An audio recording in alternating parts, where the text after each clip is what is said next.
This videotape presents Dr. Bayard Carter, first professor and chairman of the Department of Obstetrics and Gynecology at Duke University Medical Center. Dr. Carter was born in Wilmington, Delaware. After completing his undergraduate studies at the University of Delaware in 1920, Dr. Carter was in residence at Oxford University in England as a Rhodes Scholar. He studied medicine at the Johns Hopkins University School of Medicine, receiving his MD degree in 1925. Dr. Carter spent his intern and resident years at the Yale University School of Medicine, New Haven Hospital. After a 2-year period on the faculty of the University of Virginia, Dr. Carter joined the faculty of Duke University in 1931. Dr. Carter, a lot of people have called you Nick. That's your nickname, I believe. That's correct. Where did it come from? Well, when I was a young boy, the Nick Carter detective stories were prohibited reading in most families, but all the boys read them. So anybody named Carter was called Nick from the so-called detective. Well, now, you came to Duke from Virginia. Mm-hmm. What were the circumstances that led you to Durham, North Carolina, and to Duke Medical Center?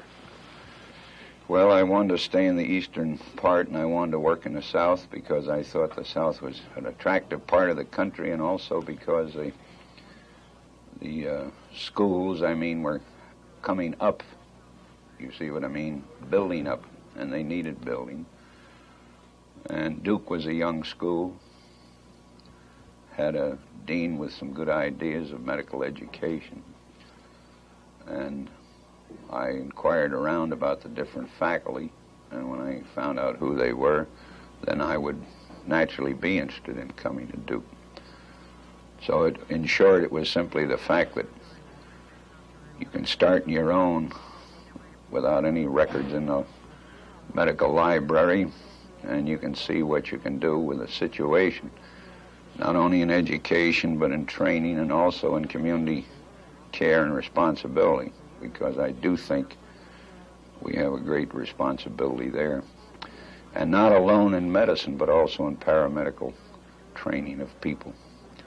This paramedical training is going to be one of the great things, I feel, if we are to continue to run things properly in any hospital, because the so-called skills that you need are so diversified that it's ridiculous to think that any one person can be knowledgeable enough to direct all types of laboratories, all types of clinical investigation, basic science, applied science.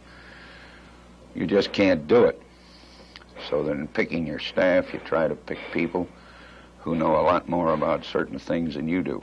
Well, then I trust that when you first began this operation in 1931, then you got a chance to pick your own staff. You had a chance to pick your own staff. You had a chance to pick your own house staff, who are, of course, some of whom are going to be your future teachers. We estimated that probably 30% of the staff we took might be oriented towards the teaching of medicine.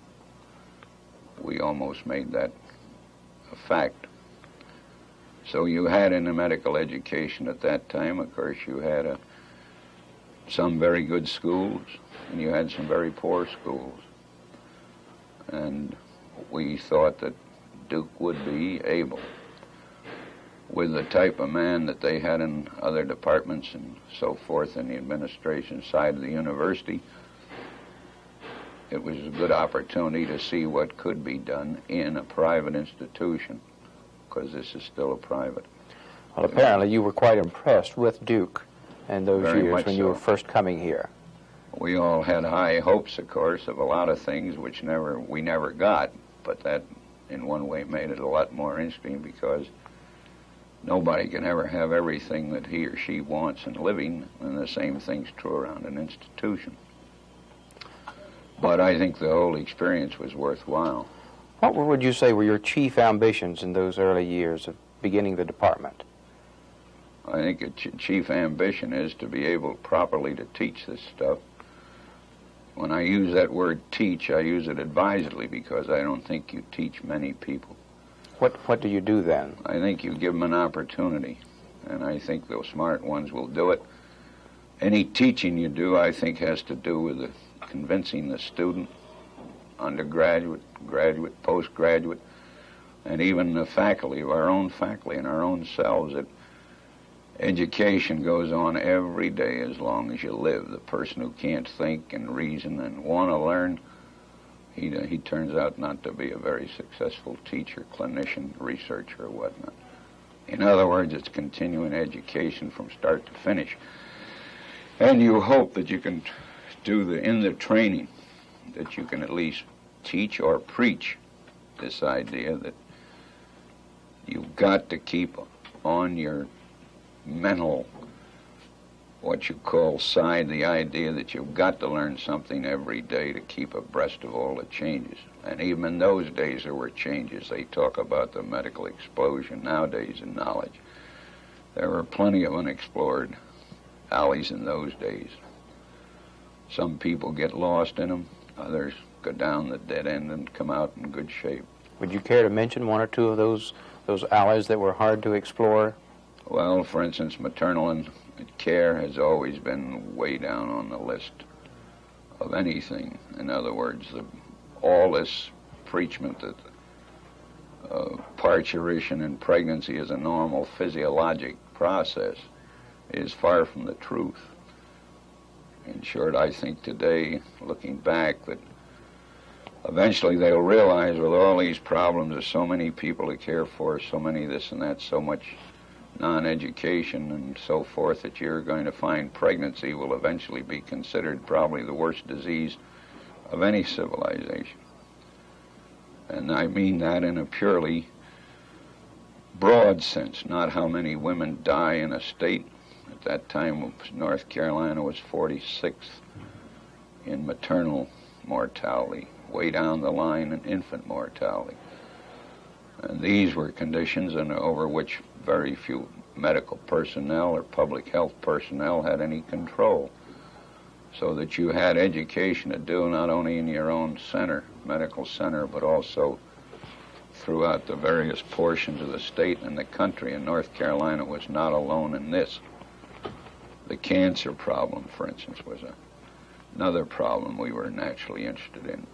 And this, of course, takes great resources of mental power and men, but more than that, it takes an intelligent citizenry, because it's very hard to sell, for instance, to ignorant people what is necessary in relation to health services. I don't mean just in relation to women's care, but to everybody's care. Syphilis was a great problem in those days. 30% of many of our ward patients had syphilis. This has practically been eradicated, so that now we see very little syphilis. When we see it, it's a unique thing, and you can use it to demonstrate to students who have never seen active syphilis before. But all of these factors, there's so many facets of any care for patients that it's ridiculous to try to focus on your own. I think another thing that makes everybody interested in this so-called academic medicine is the ability to have, as your next door, say, neighbor in another department, people who know a great deal about this field and that field. And in those days, of course, some of these so-called medical educators were against specialization.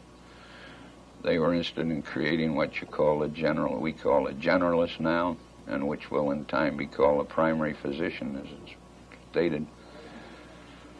But we had to also make sure that we got from the people who came through us certain group interested in teaching, other group interested in going into a community and being able to handle all these problems with surety and with confidence, and who could also, therefore, as the pebble goes in the pool, this first wave swings out, and from that go on other and other waves.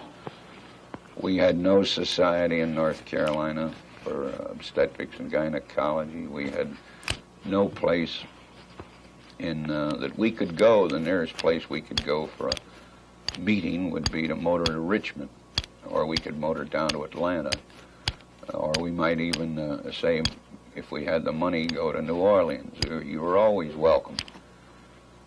But we had to group the people together to get them interested in these common problems, and out of this came the formation of the North Carolina Obstetric and Gynecologic Society, the South Atlantic, and also eventually, by this type of thing spreading all through the states, we had the American College of Obstetrics and Gynecology. And it's just exactly similar to a wave starting. We don't mean we threw the pebble. We may have been a part of the wave. It was I expect you were quite instrumental in getting a number of these organizations started here. We certainly gave it all the support we could give it. What other types of contributions would you say that you have made to medical science since you've been chairman of the department here? I would say I made very few contributions. And we all know that is not so. No, this is true. I don't think that you'll find that. Only thing is, you can't lose sight of the fundamentals of what killed people. Any contributions we made were directed towards finding out why these patients died, and by investigation trying to see if we could prevent it. The growth, of course, of cancer therapy, naturally we would get a lot of cancer here. We did. We had more cancer than we needed to present that subject to the students, but we had to take care of it and wanted to take care of it. And I think that the radiologist and now the radiotherapists contribute just as much to this picture as we do as individuals. So I think it's all a matter of teamwork. I don't think anybody, if he looks, or she, if he or she looks at contributions, would say that he or she would want to tear up many of them. But certainly he's not going to think that he's a scientist and this and that.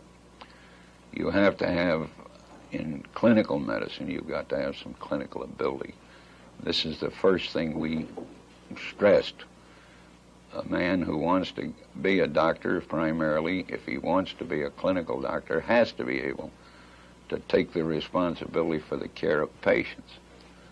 And this is a sine qua non. But this doesn't mean that you don't have in your department, or try to have, people of other disciplines, PhDs, doctors of science, or even engineers, physicists. We need all this group properly to do any of this. Same way with when we came, there was opposition to even starting an endocrine clinic, which we started, and we had to finance it all ourselves. We got no help from anybody. We had to do the same thing with a bacteriologic lab. These people used to die of infections. And through the kindness and cooperation of the bacteriologic department, they trained a man for us who probably saved more women's lives than any of us put together by accurate bacteriology. And this is another pebble. You throw it, bang, it goes into some other fields. I believe you have also made a number of written articles, or presented a number of written articles to publications. You've also, started out as a Rhodes Scholar there. Well, that's all right. That's way in the past. It was a good experience because I had an opportunity to work with some wonderful men, not only gentlemen, but also very good physiologists. And I think it always does you good to see that the real scientist is still inquisitive, but he's still what you call modest. And very few of them will tell you in private talk that their contribution is too great, but they work at it, and they get new facets going. And this, I think, is a good thing. But I'm glad I did the physiology. It was rigorous, it was hard, but it's a good preparation.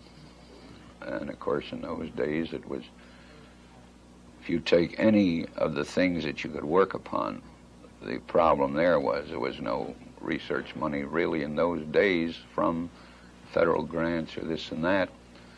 There were other things that had to go first, and it's perfectly natural that certain departments would get more than we would get, but you always feel that your own specialty has a place in patient care and also in contributing some of these scientific things.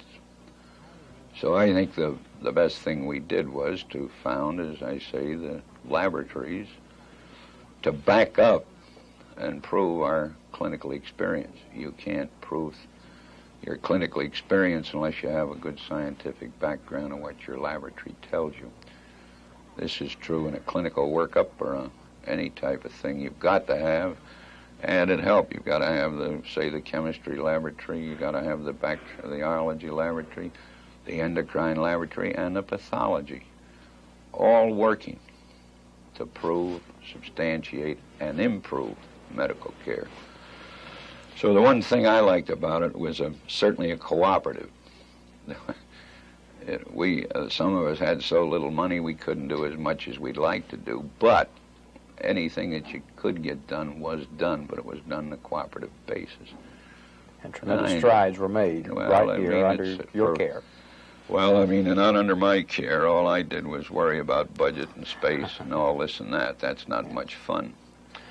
And as I say, it was slow in coming, but I think it was worthwhile. But I think that the men who we put through, as we call it, put them through the mill, the majority did turn out to be quite good physicians, those that elected to be physicians, and we thought that the ones that elected to teach were good teachers. Now, what you teach is another matter. I go back to that original statement. You don't teach anybody much. In other words, I think the teacher learns, pardon me, more from the student and his house staff than he teaches them. Because they're the ones that question and bring up the problems, why, when, where, whither, and how. And this is darned important. Dr. Carter, you are a modest man. I am not modest. I would like for you to give me a statement of which of the many honors that have come your way you consider the highest honor. Well, the fact that my wife didn't divorce me in those old days, I think she should have the accolade. But I'd like to pay tribute to the men who work for us for nothing practically, actually nothing. In other words, it was a problem simply of, do you have a laboratory and pay your technicians, or do you pay yourself? This you'll never forget. Any man that's willing to do that, to me, he's a memento, that's all. He's a real monument. And that's what I think that I enjoyed most. I never had a staff that, if they thought it was better to put the money in something for the hospital, they didn't put it there. And these are true statements. Because, well, if you look at the salary list of your technicians and people in the old days, were ridiculous. But the buying power of a 1,500, 1,800 was comparable now to, what, 3,000, 3,500. Do we have people like that today? Oh, sure. What do you see in the future for the Duke Medical Center and for the department that you founded? Well, I would like to be optimistic about it, but I have a direct fear in my own thinking, having had the experience of seeing what happened in England and Australia and New Zealand. I hope that private schools will continue to exist, but I have my grave doubts if they will, if this political trend, which is everywhere, keeps on going. I think the trend will be to have more and more governmental control over education in every way. And this, I think, is something you have to think about. Will this be even in patient care and in teaching? Oh, surely. This is already here. It's here in many, many fields of endeavor. And, for instance, if you look at the funding of many of our ward patients here, this is federal money given to states after the state has put it into federal. But we hope that this type of expenditure will certainly redound to the benefit of patients, that the care will improve. And I'm not making any criticism of it. I mean, after all, this country was founded as a republic, and it still is, and the majority has the say. And I think the majority of people are going the wrong way. That is, relying more and more on centralization instead of getting in their own area and doing something about it there. I am not a centralist, in other words, in medicine or anything else. I don't think anybody can grasp all the problems of medicine. I don't care who he is. And I don't think the politician can either. See? Because of all this, you still do not see the Duke Medical Center, though, falling by the wayside. I think you got enough people around here interested in it that'll try their darndest to keep it going. And I think it will go. But certainly if it were to fold up tomorrow, it's done a magnificent job in my opinion.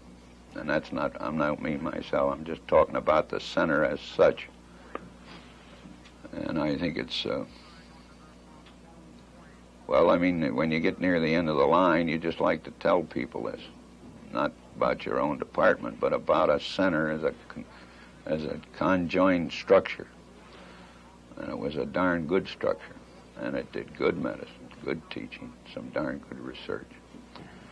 So I don't see how anybody could regret ever giving any time to Duke Center. We were fortunate in a lot of ways. We were never told how to vote. We were never electioneered by anybody. As long as you didn't run too high on your debts, why they didn't bother you. This is appreciated, you see. There are many, many fringe benefits that haven't got to do with insurance and this and that. That is the attitude of the whole university towards each other and towards the teacher, because I enjoyed that. In other words, it used to be quite hard to even stir up a political argument, you see.